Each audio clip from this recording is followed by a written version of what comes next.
ISL এর চলতি মরশুম শুরু হওয়ার আগে একটি দলকে নিয়ে সমস্ত ফুটবল সমর্থকদের মনে একটা প্রত্যাশা কিন্তু তৈরি হয়েছিল, কারণ এই দলটা এই মরশুমে কিন্তু প্রথমবার আইএসএল এ পার্টিসিপেট করছে।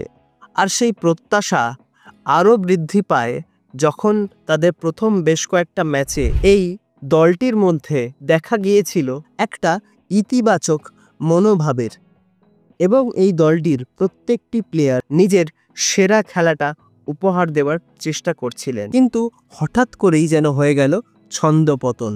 আর এখন এই দলটি আইএসএল এর লিগ টেবিলে খুব একটা সুবিধাজনক জায়গায় কিন্তু নেই। তবে গত ম্যাচে ওডিশা এফসির মতন টিমের সঙ্গে ড্র করায় বেশ কিছু ম্যাচ পরে কিন্তু আবারও তারা খুব গুরুত্বপূর্ণ একটা পয়েন্ট পেয়েছে। আর তার চেয়েও বেশি গুরুত্বপূর্ণ, এই ম্যাচে কিন্তু সেই প্রথম দিকের দলটাকে, অর্থাৎ এই আইএসএল মরশুমের প্রথম দিকের সাদা কালো ব্রিগেডকে, অর্থাৎ মোহামেডান স্পোর্টিং ক্লাব, আমরা যেন আবার গতকালকের ম্যাচে দেখতে পেয়েছি একটা লড়াকু মনোভাব।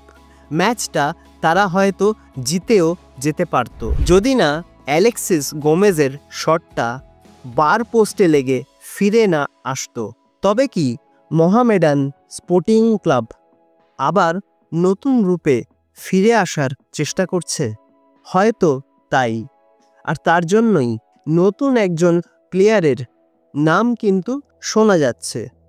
তিনি হয়তো এই উইন্টার ট্রান্সফার উইন্ডোতেই, আমি যে দলটার কথা বলছি অর্থাৎ সাদা কালো ব্রিগেড, সেই দলে কিন্তু জয়েন করতে পারেন। আমি যে প্লেয়ারটির কথা বলছি তার বয়স কিন্তু 25 বছর, যিনি কিন্তু খেলেছেন ভ্যানকুভার এফসি, ভালোয়ার এফসির মতন দলে। বর্তমানে তিনি কিন্তু এই দলেই খেলছেন।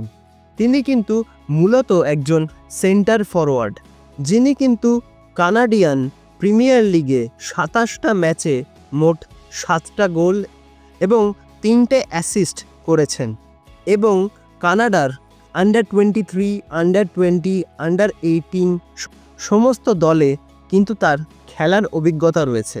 আমি এতক্ষণ ধরে যে প্লেয়ারটির কথা বললাম তার নাম হলো শান হুন্ডাল। তিনি হয়তো আসতে চলেছেন সাদা কালো ব্রিগেডে আসন্ন উইন্টার ট্রান্সফার উইন্ডোতে। তো এখন এটাই দেখার, তার অন্তর্ভুক্তি হলে সাদা কালো ব্রিগেড বাকি মরশুমটায় কেমন ফুটবল খেলতে পারে, লিগ টেবিলে কত ভালো জায়গায় নিজেদেরকে নিয়ে যেতে পারে। এখন এটাই হলো সবচেয়ে বড় প্রশ্ন। তো দেখা যাক এই বিষয়ে নতুন কি আপডেট বেরিয়ে আসে। সেই সমস্ত আপডেট সম্পর্কে জানতে গেলে তোমাদের কিন্তু এই চ্যানেলটাকে সাবস্ক্রাইব করে রাখতে হবে। আর ভিডিওটা ভালো লাগলে লাইক, কমেন্ট, শেয়ারটাও কিন্তু করতে একেবারেই ভুলে যেও না। তো আজকের মতন ভিডিওটা তাহলে এখানেই শেষ করছি। দেখা হবে আবারও পরবর্তী ভিডিওতে, নতুন কোনো দিন, নতুন কোনো সময়। তোমরা ভালো থেকো, সুস্থ থেকো।